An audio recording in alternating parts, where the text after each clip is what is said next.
Hello दोस्तों। एक बार फिर से मैं आप सभी का अपने इस YouTube चैनल नेटवेट स्टडी में बहुत बहुत स्वागत करते हैं। जैसा कि आप सभी को पता है कि आपके अपने ही इस YouTube चैनल पे लगातार हिस्ट्री का क्लास मिला था और आगे भी मिलता रहेगा।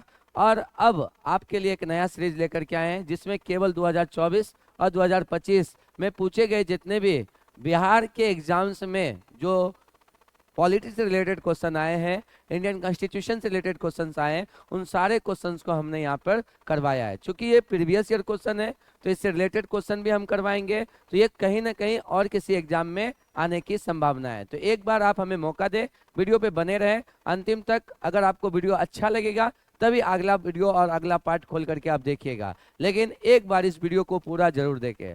और अब मैं आप सभी को बता दूं कि आप हमारे इसके हर सेशन का वीडियो इस आई बटन पे क्लिक करके देख सकते हैं, जहां पे मैंने प्लेलिस्ट को ऐड कर दिया है। इसके सारे पार्ट्स आप एक एक करके देख सकते हैं। हर एक पार्ट्स में मैंने फुल डिटेल्स में बताया है। चलिए ज़्यादा समय नहीं लेंगे और वीडियो को स्टार्ट करते हैं आज के पहले नंबर क्वेश्चन से। आज का जो हमारा सबसे पहला नंबर क्वेश्चन है, निम्नलिखित में से कौन सा सही सम्मिलित नहीं है। इनमें से कौन है जो सही सम्मिलित नहीं है, मिला हुआ सही नहीं है। जैसे संप्रभुता को लोगों को निर्णय लेने का सर्वोच्च अधिकार, क्या संप्रभुता इसको स्पष्ट करता है कि लोगों को निर्णय लेने का सर्वोच्च अधिकार है? यानी लोग, लोग कौन है भाई? तो भारत की जनता। ठीक है, तो क्या जनता को निर्णय लेने का सर्वोच्च अधिकार है? अगर है तो ये हो सकता है कि हमारा सही होगा, लेकिन अभी हम आंसर की बात नहीं कर रहे, अभी हम क्वेश्चन को समझते हैं। दूसरा है धर्मनिरपेक्ष। अब धर्मनिरपेक्ष का क्या अर्थ होता है? सभी धर्म का सम्मान करना, यहाँ पे सम्मान होगा, बाय मिस ये टाइप हो गया। सभी धर्म का क्या करना?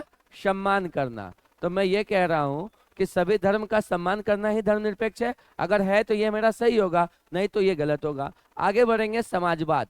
समाजवाद या समाजवादी क्या होता है? तो समाजवादी को यहाँ पर दिया गया पूंजीवादी अर्थव्यवस्था का विकास। और अगला हमारा ऑप्शन है गणराज्य, और गणराज्य में है राज्य का मुखिया निर्वाचित होते हैं।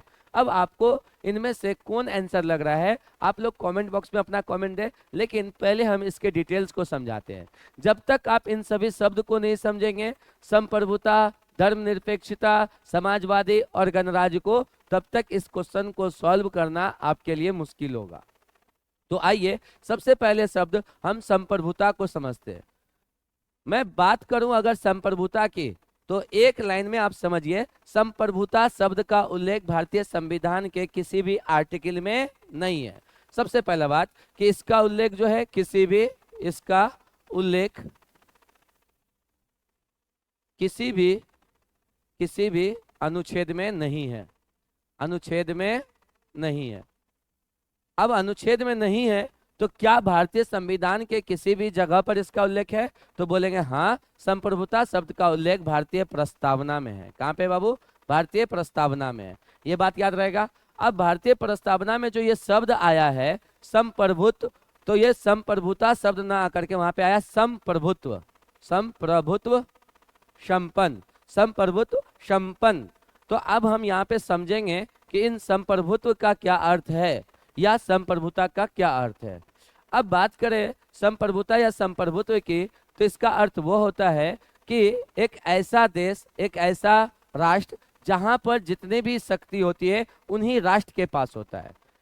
वो अपने लिए, अपने निर्णय के लिए स्वतंत्र होते हैं। जैसे हमारा भारत एक संप्रभुत्व भारत है, तो क्यों? क्योंकि हमारे भारत के अंदर या हमारे भारत के बाहर अगर कोई ऐसा बात होती है तो उसके लिए हम स्वतंत्र है, उसके ऊपर फैसले लेने के लिए हम स्वतंत्र है।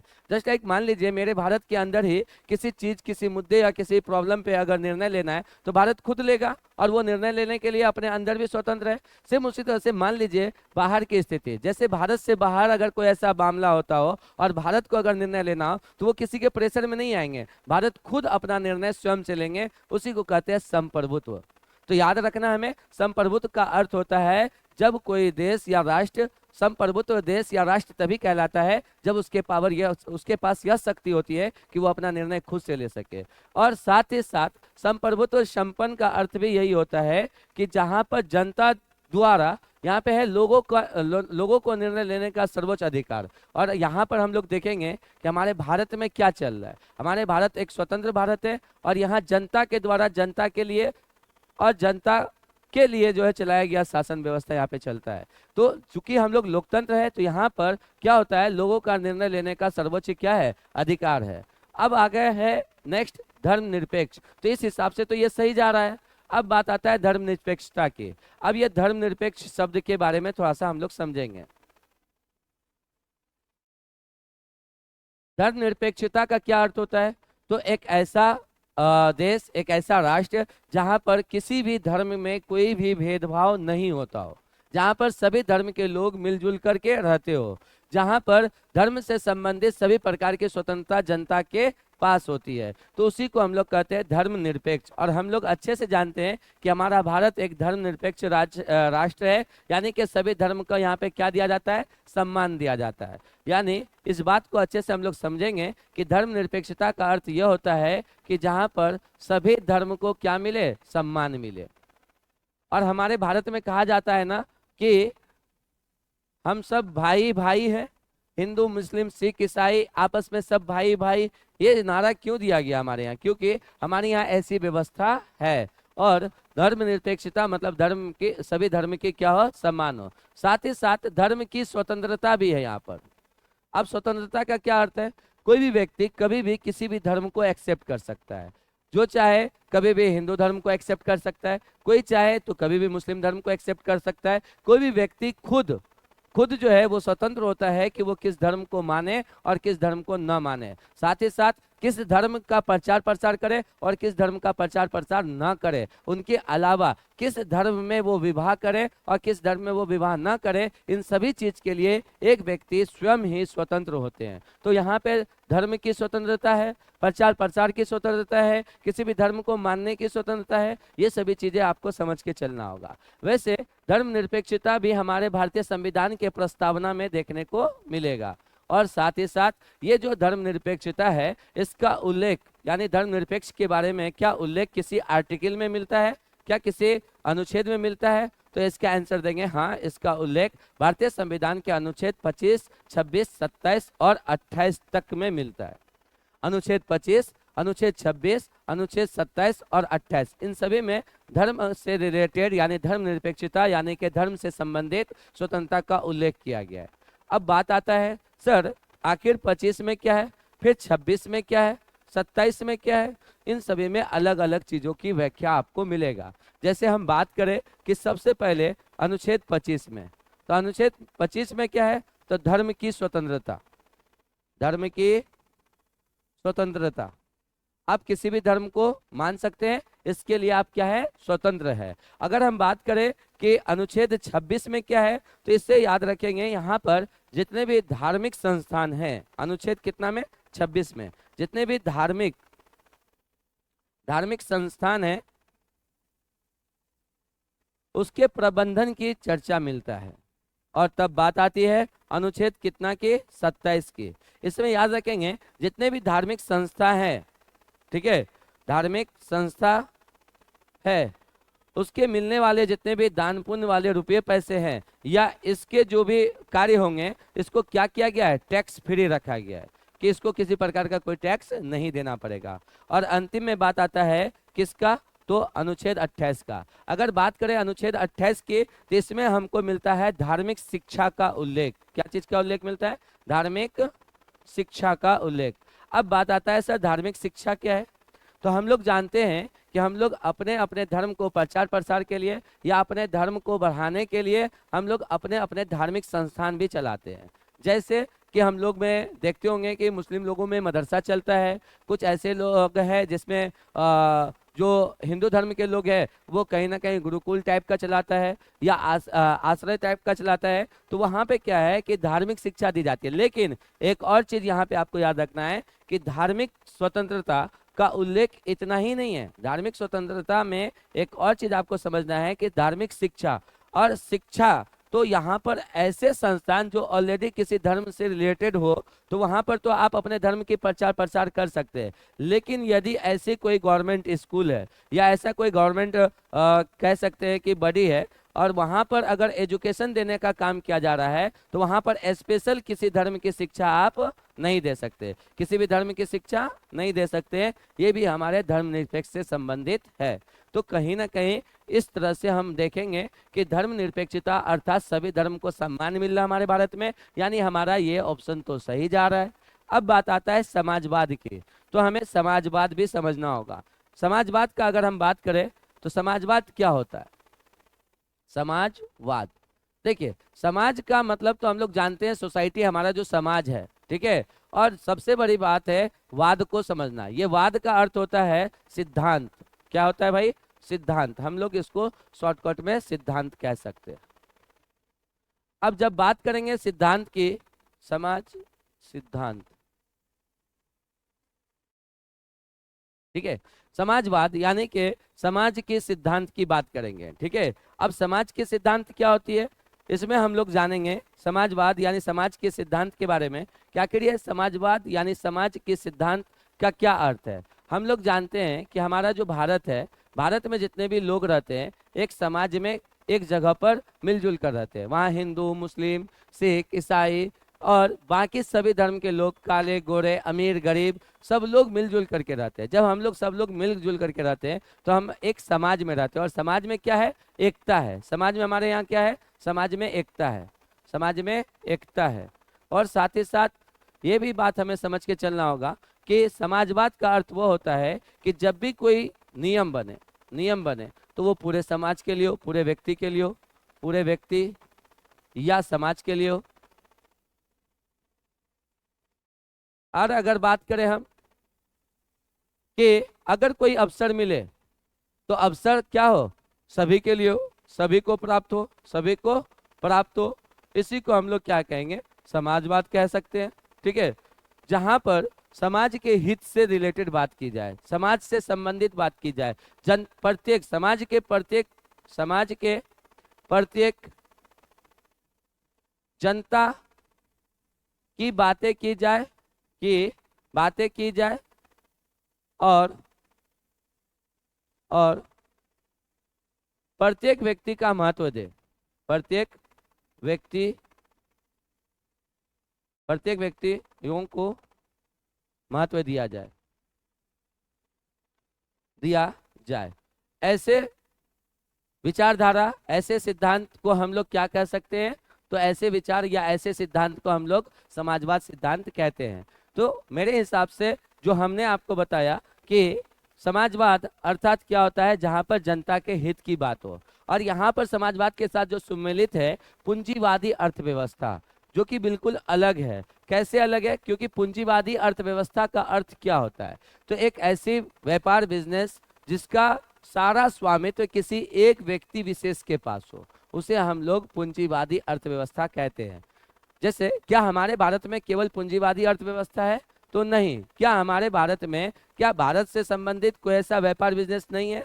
क्या भारत के अधीन कोई व्यापार बिजनेस नहीं चलता है? ऐसा नहीं है, ठीक है। हमारे यहाँ भारत से संबंधित और भारत के अधीन भी बहुत सारे काम चलते हैं, एक ग्रुप में भी काम चलते हैं। क्या सभी काम हमारे यहाँ ऐसा है कि किसी खास विशेष पूंजीपति के हाथ में है? तो नहीं है। तो ऐसी व्यवस्था को हम लोग पूंजीवादी व्यवस्था कहते हैं। तो देखिए, पूंजीवादी अर्थव्यवस्था और समाजवादी बिल्कुल अलग है कि नहीं है? तो यहाँ पर सुमेलित नहीं है।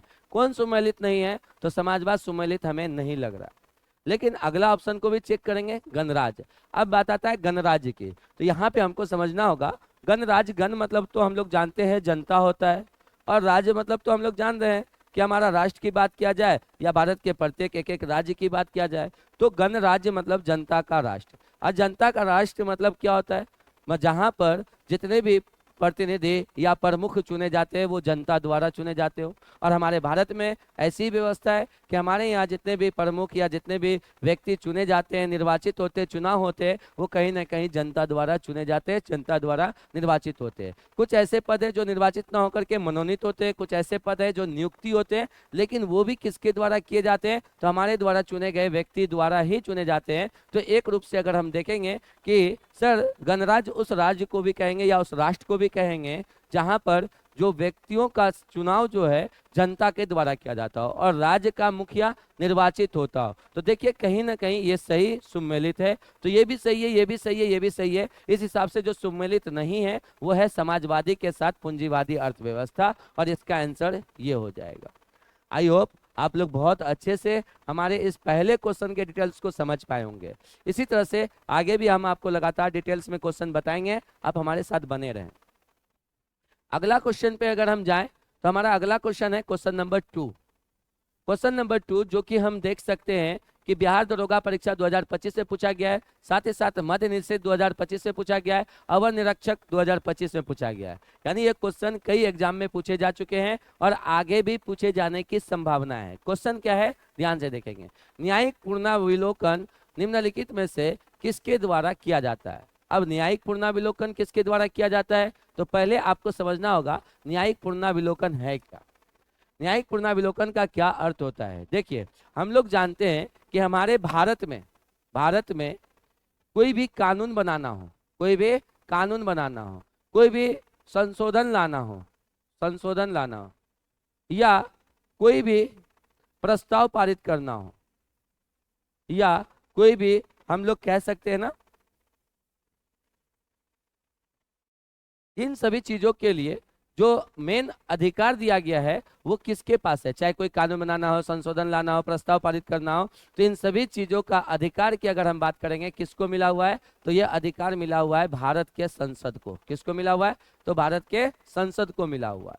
साथ ही साथ किसको मिला हुआ है? तो विधानसभा को मिला हुआ है। किसको मिला हुआ है? विधानसभा को। तो हम लोग अच्छे से जानते हैं कि हमारे भारत में कोई भी नियम बनना हो, कोई भी संशोधन होना हो, कोई भी प्रस्ताव पारित होना हो, तो इन सभी चीजों का अधिकार कहीं ना कहीं अगर वो राज्य से संबंधित है तो विधानसभा में चले जाता है, अगर वो पूरे केंद्र से संबंधित है तो वो कहाँ चले जाता है? संसद से रिलेटेड चले जाते हैं। यहाँ पे संसद से रिलेटेड अगर हमारे भारत से रिलेटेड है तो वो संसद में, और यहाँ चले जाता है कहाँ? विधानमंडल में। जैसा कि आप लोग जान सकते हैं अभी बिहार में विधानमंडल चुनाव हुआ था, ये एक छोटा सा माइनर मिस्टेक था, विधानमंडल होगा विधानसभा में। तो अभी हम लोग अच्छे से समझ पाए हैं कि भारत में कानून व्यवस्था कोई भी नया लाना हो, कोई भी नया संशोधन लाना हो, कोई भी नया प्रस्ताव लाना हो, तो इन सभी चीजों के ऊपर किसी भी प्रकार के परिवर्तन के लिए पूरा तरह से अधिकार किसके पास है? संसद के पास है और विधानमंडल के पास है। आई होप आप समझ पाए होंगे। लेकिन इस क्वेश्चन का कनेक्शन क्या है इससे, वो देखिए। न्यायिक पुनरावलोकन, मान लेते हैं कि अपने भारत में कोई कानून बनना था और वो संसद के तीनों सदन, संसद के दोनों सदन, जैसे लोकसभा, दूसरा राज्यसभा और तीसरा राष्ट्रपति। यानी हम लोग जानते हैं कि भारत में कोई भी कानून बनना है तो उसे देखा जाता है कि वो पहले कहाँ पेश किया जाए। जैसे मान लेते हैं कि वो कानून पहले लोकसभा में पेश किया गया, यहाँ से पास होकर के कहाँ जाता है? राज्यसभा के पास। राज्यसभा के पास दिन मिलते हैं, वो 14 दिन के हो सकते हैं, वो डिपेंड करता है वो किस तरह की बातें हैं। तो राज्यसभा क्या करते हैं, उसके ऊपर देखते हैं कि वो चीज़ें सही है कि नहीं है, या फिर जो भी संशोधन करना वो रिपोर्ट बना करके भेज देते हैं किसको? वापस लोकसभा को। और लोकसभा के पास ये शक्ति होता है कि अगला राज्यसभा के इस नियम को माने कि न माने, ये पूरी तरह से किसके ऊपर डिपेंड हो जाता है? लोकसभा पे। पूर्ण माने या न मानने के बाद भी लोकसभा क्या करते हैं, इसे फाइनल रूप से किसको भेज देते हैं? तो राष्ट्रपति के पास भेज देते हैं। और यदि राष्ट्रपति जी उसके ऊपर सिग्नेचर कर दे तो वही अधिनियम हमारा क्या बन जाता है? कानून बन जाता है। तो कोई अधिनियम पहले लोकसभा से राज्यसभा में गया, राज्यसभा से वापस लोकसभा में आया, और लोकसभा फाइनल रूप से किसको भेज दिया? राष्ट्रपति को। राष्ट्रपति यदि उस पर सिग्नेचर कर दे तो वो विधेयक जो है, वो विधेयक क्या हो जाएगा भाई? तो वो विधेयक कानून का रूप ले लेगा। अब मान लीजिए कोई कानून बन के क्या हो गया? तैयार हो गया, लेकिन इससे देखा यह गया कि किसी खास विशेष व्यक्ति के जो स्पेशल राइट्स है, जिसको हम लोग कहते हैं अभिव्यक्ति, अभिव्यक्ति, जैसे हम इसमें कह सकते हैं अभिव्यक्ति की स्वतंत्रता, अभिव्यक्ति की स्वतंत्रता, जिसका उल्लेख भारतीय संविधान के अनुच्छेद कितना में मिलता है?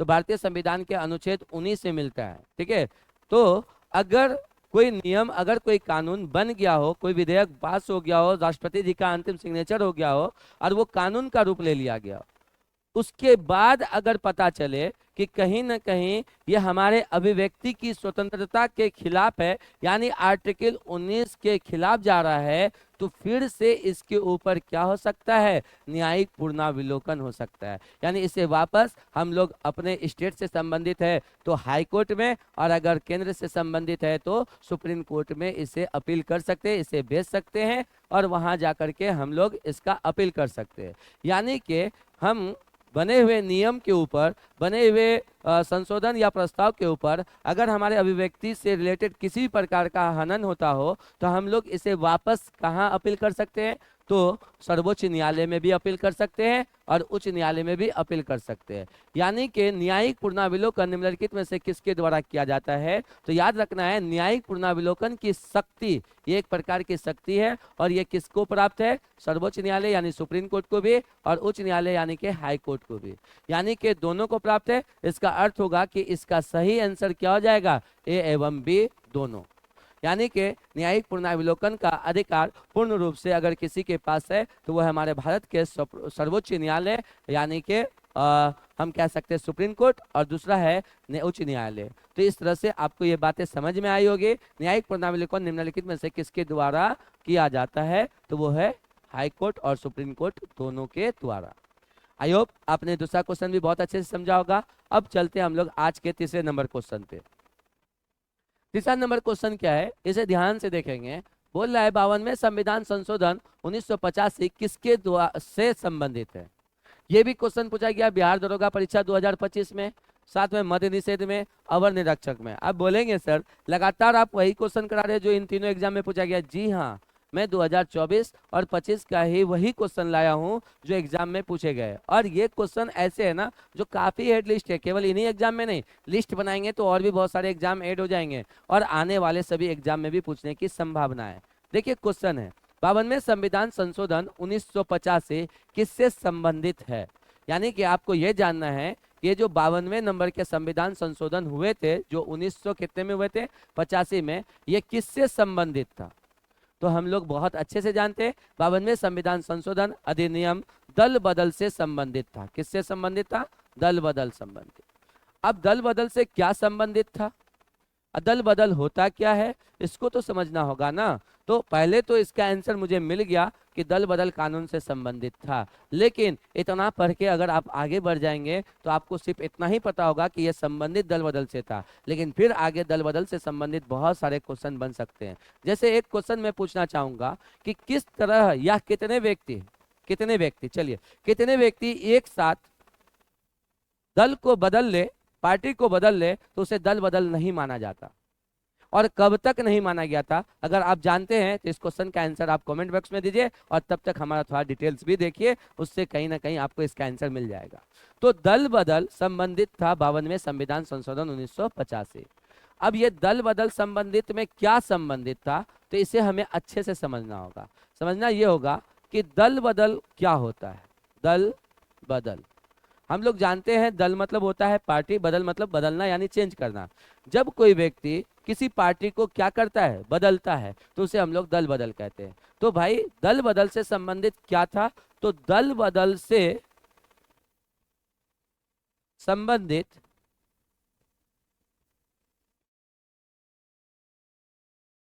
कानून विरोध, दल बदल से संबंधित विरोध से संबंधित था। अब क्या है कि दल बदल जब लोग करते हैं तो उसी से उसको रोका जाए, उसी के विरोध में जो आया था जो संविधान संशोधन 52 में कि अब क्या कि सर आखिर दल बदल का विरोध क्यों हो रहा था। तो दल बदल का विरोध होता है, कई कारण है। अगर बार बार अगर कोई पार्टी दल बदलता हो, बार बार अगर कोई पार्टी के लोग दल बदलता हो तो उससे हो सकता है कि राजनीतिक व्यवस्था सही ढंग से ना चले, राजनीतिक व्यवस्था जो है सही ढंग से ना चले। साथ ही साथ ये भी होता है कि बार बार दल बदलने से लोगों का विश्वास टूटता है, लोगों का विश्वास टूटता है। और भी ऐसे कई चीजें हैं जो हमको देखने को मिलता है जिससे कि बार बार अगर आप दल बदलते हैं तब। तो इसी के विरोध में कि लोग ज्यादा दल न बदले, लोग ज्यादा लोगों का विश्वास न तोड़े, जनता किसी को सपोर्ट करता है, किसी वजह से सपोर्ट करता है और वो किसी दल से जाकर के मिल जाता है, तो ऐसी स्थिति में वो तो दल बदल हो गया और ये बार बार अगर होता है तो जनता का विश्वास टूटता है। इसी चीज को रोकने के लिए 52वें संविधान संशोधन 1985 आया था, जिससे दल बदल संबंधित कानून माना जाता है। अब बात आता है कि दल बदल कानून के अलावा इसमें याद रखेंगे कि इसमें 10वीं अनुसूची भी जोड़ा गया था। इसी 52वें संविधान संशोधन द्वारा भारतीय संविधान में 10वीं अनुसूची भी जोड़ा गया था। 10वीं अनुसूची जोड़ा गया। अब हम बात करेंगे कि मूल संविधान में कुल कितने अनुसूची थे।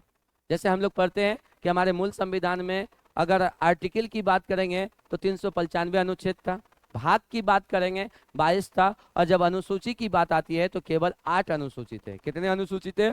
8 अनुसूची थे। अब इन सभी चीजों के अलावा अब यहाँ पर देखिए 10वीं अनुसूची आ गया, यानी कि 9वीं, 10वीं, 11वीं और 12वीं। वर्तमान समय में अनुसूची की संख्या कितनी है? 12 है।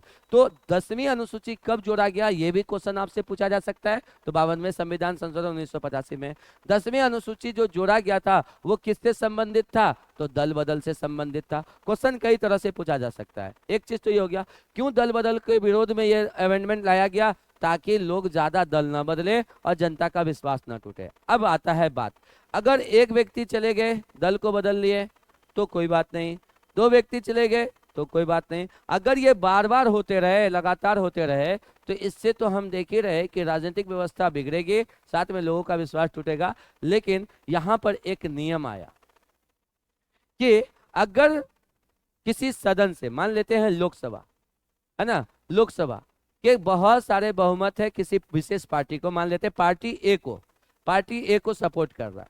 किसको? पार्टी ए को सपोर्ट कर रहा है। लेकिन पार्टी ए में जो कैंडिडेट की संख्या है एक्स, अगर इसका 1/3, अगर 1/3 सदस्य एक साथ क्या करता हो, दल को बदल लेता हो, तो इसे दल बदल नहीं समझा जाता। मोस्ट इंपोर्टेंट जो क्वेश्चन अभी हमने आपसे पूछा था कि एक साथ कितने लोग दल को बदल ले तो इसे दल बदल नहीं समझा जाता। तो जो भी पार्टी है, पार्टी में मान लेते हैं कि लोकसभा में इतना सपोर्ट है और लोकसभा में जो सपोर्टर है वो एक साथ जितने सपोर्टर थे उसका 1/3 सदस्य अगर सपोर्ट छोड़कर दूसरे पार्टी में चले जाते हैं तो उसे दल बदल नहीं समझा जाता। मोस्ट इंपोर्टेंट है। लेकिन फिर यहीं पे एक क्वेश्चन बनता है कि कब तक इसे वैध माना गया? तो याद रखना है इसे बाद में हटा दिया गया था। कब हटाया गया था? तो इसे याद रखेंगे 2009 में। दल बदल संबंधित जो ये कानून था कि यदि किसी सपोर्टर पार्टी का कुल सदस्य का 1/3 सदस्य अगर पार्टी को बदल लेता है तो उसे दल बदल नहीं समझा जाता है। ये था 1/3 सदस्य का। लेकिन इसे कब तक चलने दिया? 2009 तक। तो याद रखेंगे, इसमें याद रखेंगे 2009 नहीं था, मैं क्षमा चाहूंगा, वो था 91वें संविधान संशोधन। 91वें संविधान संशोधन 2003, यानी 2003 में आया 91वें संविधान संशोधन। और उस समय क्या किया गया? इसे हटा दिया गया कि अगर 1/3 सदस्य एक साथ दल बदलते हैं तो उसे भी दल बदल समझा जाएगा। यानी कब तक नहीं समझा गया दल बदल? तो 91वें संविधान संशोधन 2003 के आने से पहले उसे दल बदल नहीं समझा जाता था। तो ये संबंधित जानकारी था किससे? तो 52वें संविधान संशोधन 1985 थे। आई होप कि आप लोगों को समझ में आ रहा होगा। थोड़ा ये मेरा पहला वीडियो है, इसलिए मैं थोड़ा आप लोगों को लग रहा होगा कि मैं घबराया हुआ हूँ, थोड़े वर्ड मिस हो रहे हैं, लेकिन मुझे मेरा सपोर्ट कीजिए। कहीं ना कहीं हमारे 1-2 वीडियो आने के बाद सारे चीज़ ठीक हो जाएंगे। मैं आपको उस बेहतर क्वालिटी में पढ़ाई दे पाऊंगा जैसा आप चाहते हैं। लेकिन हमारा पहला वीडियो है तो थोड़ी बहुत जो त्रुटि हो रही होगी उसके लिए मैं क्षमा चाहता हूँ। आगे बढ़ते हैं अगले वीडियो में। अगला नंबर जो हमारा क्वेश्चन है वो है 4 नंबर।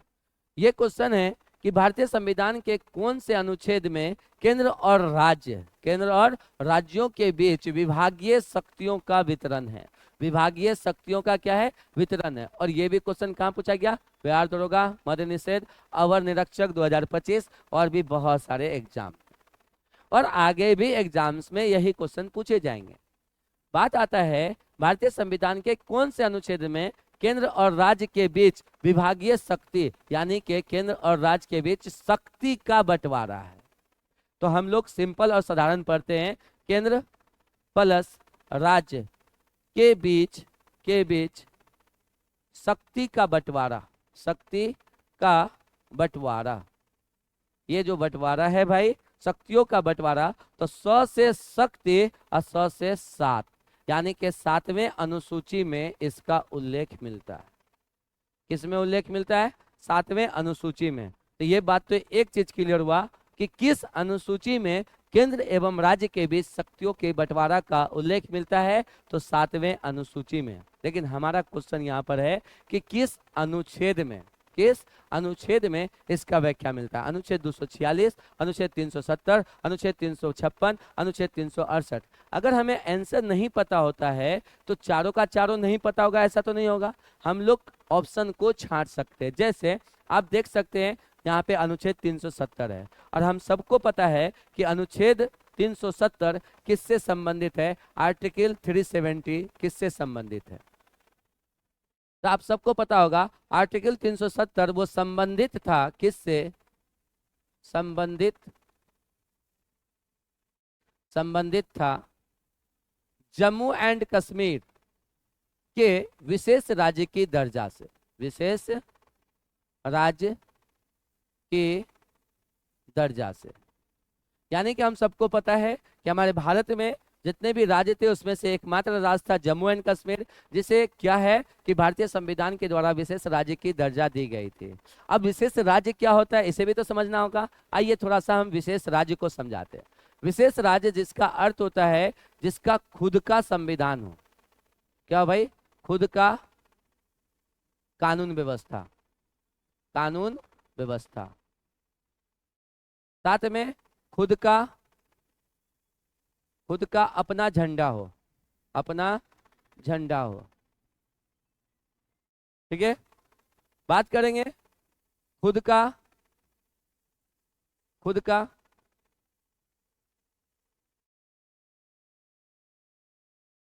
कानून व्यवस्था आ गया, अपना झंडा आ गया, खुद का अपना गान आ गया, और भी ऐसे बहुत सारी चीज जो इनका खुद का हो, स्वयं का हो। इतना ही नहीं, कोई बाहर के राज्य, विशेष राज्य को इसमें भी शामिल करेंगे कि उस राज्य में कोई अन्य राज्य के व्यक्ति स्वतंत्र रूप से, कैसे भाई? यहाँ पे लिखा मैंने स्वतंत्र रूप से, ना तो क्या कर सकता हो? व्यापार कर सकता हो, ना ही जमीन या अन्य चीजें संपूर्ण स्वामित्व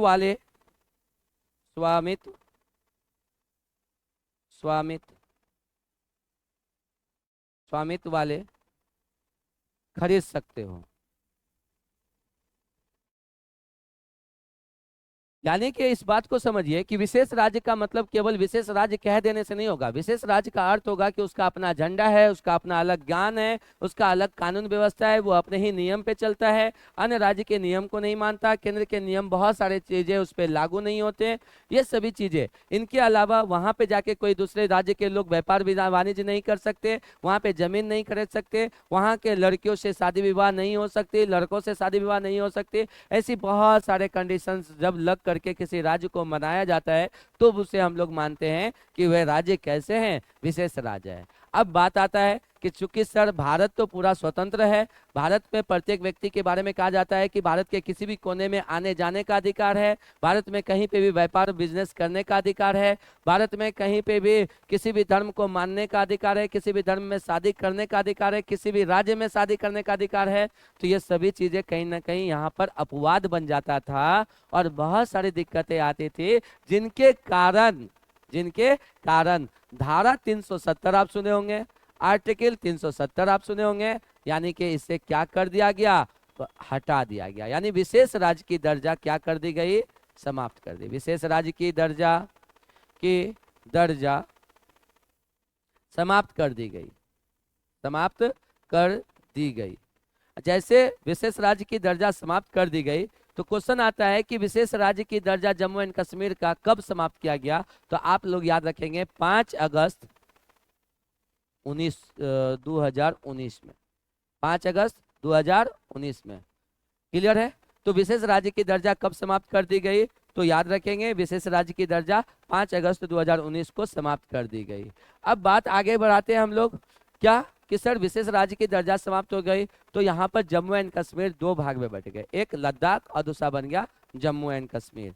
जो लद्दाख और जम्मू एंड कश्मीर दोनों को एक अलग अलग केंद्र शासित प्रदेश बना दिया गया और दोनों को अलग कर दिया गया। इस हिसाब से हमारे यहाँ वर्तमान में 8 केंद्र शासित प्रदेश हो गए और 28 राज्य हो गए। तो ये था क्या चीज के बारे में, तो धारा 370। चूंकि धारा 370 में कहीं पे भी केंद्र और राज्य की शक्ति का चर्चा आया नहीं, किसका आया, तो जम्मू एंड कश्मीर के विशेष राज्य की दर्जा का, इसलिए ये ऑप्शन तो नहीं होगा।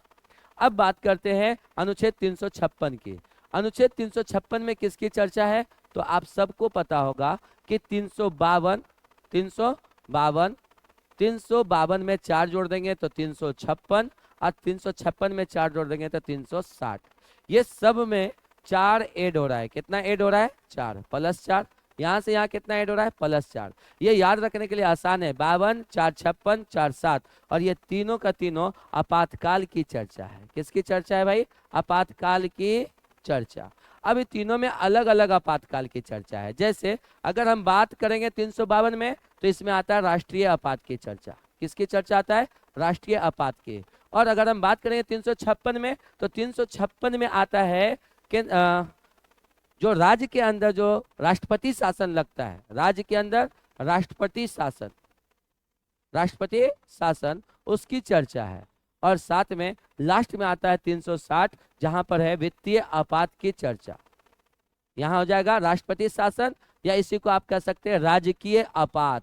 क्या कह सकते हैं, तो पहले हो गया राष्ट्रीय आपात, फिर राजकीय आपात और फिर आ जाएगा वित्तीय आपात। अब इन तीनों को थोड़ा सा डिटेल्स में हम समझाते हैं ताकि हमारा स्लाइड आगे बढ़ते रहे।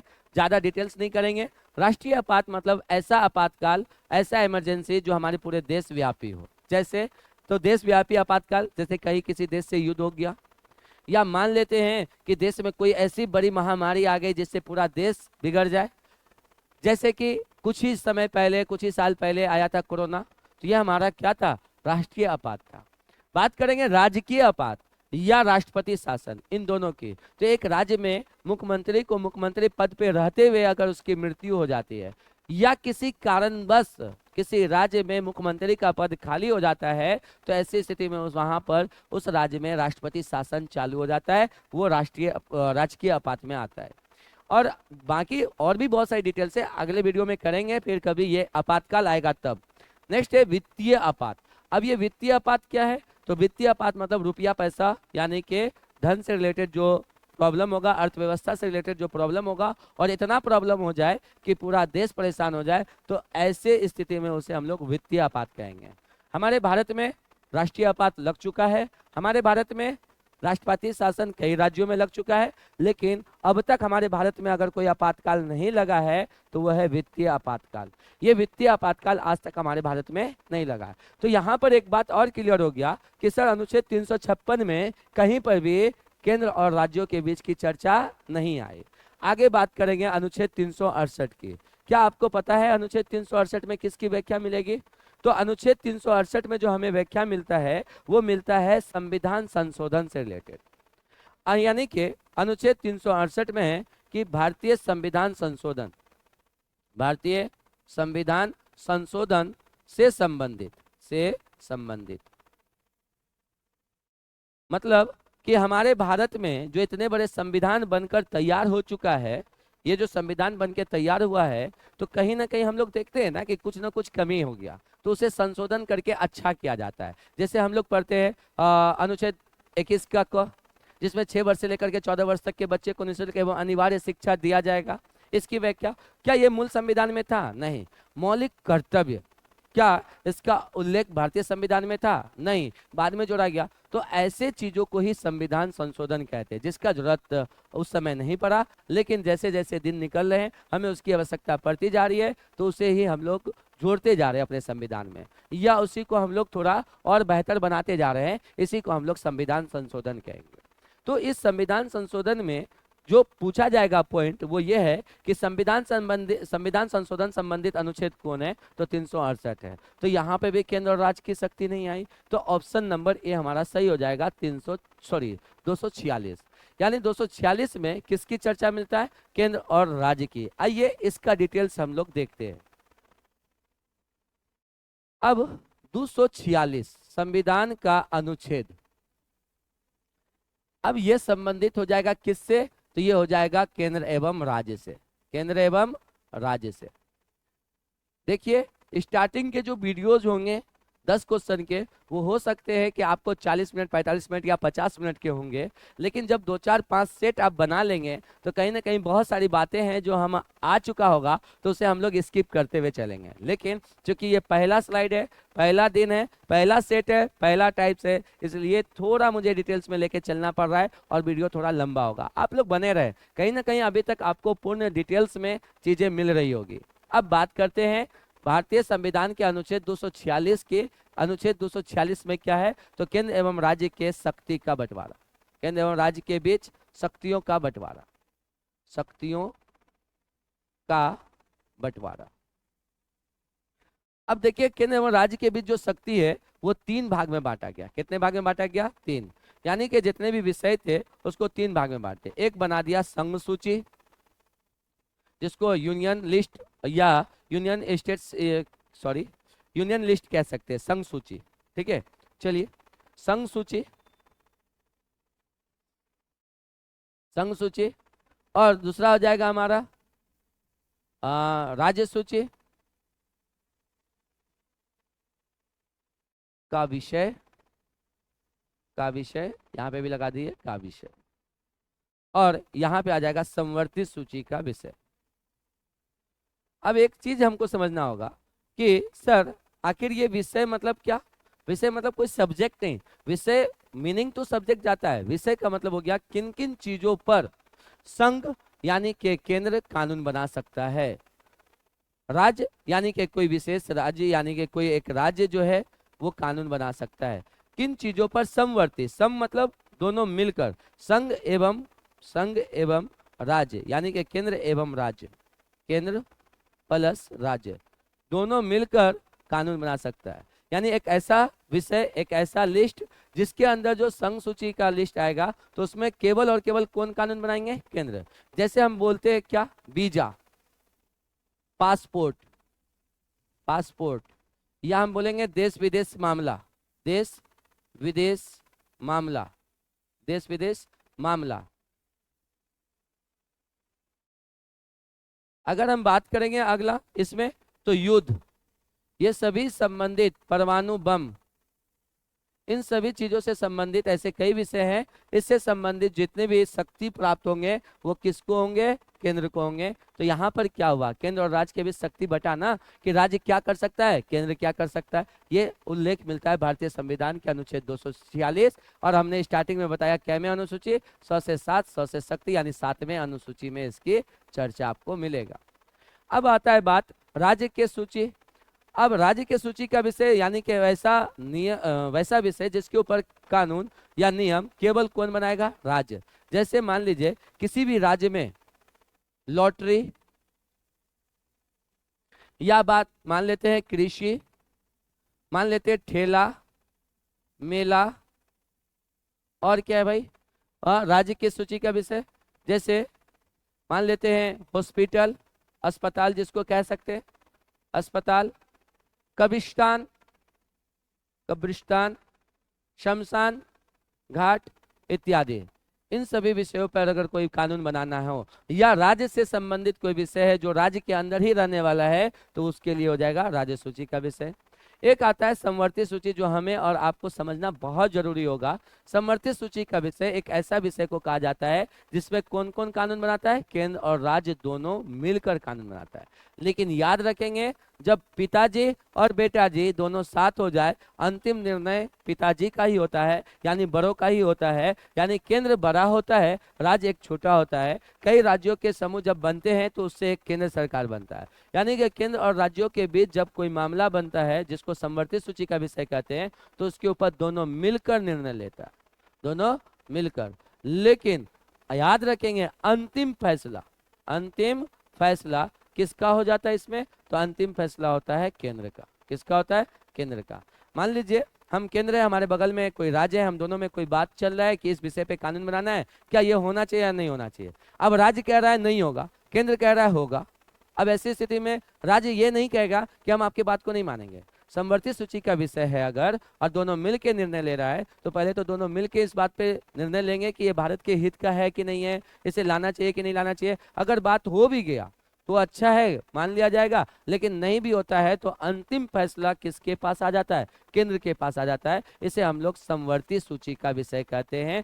जैसे अभी का सबसे बड़ा इंपॉर्टेंट पॉइंट हो जाएगा वो है शिक्षा।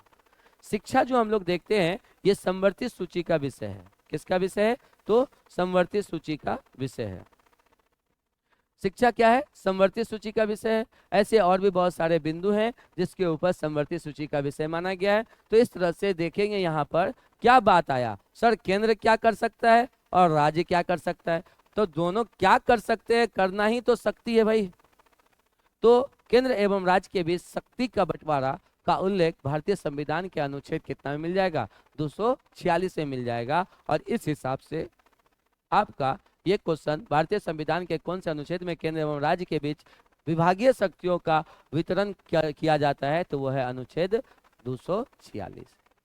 आई होप इस क्वेश्चन को भी आप अच्छा से समझ पाए होंगे।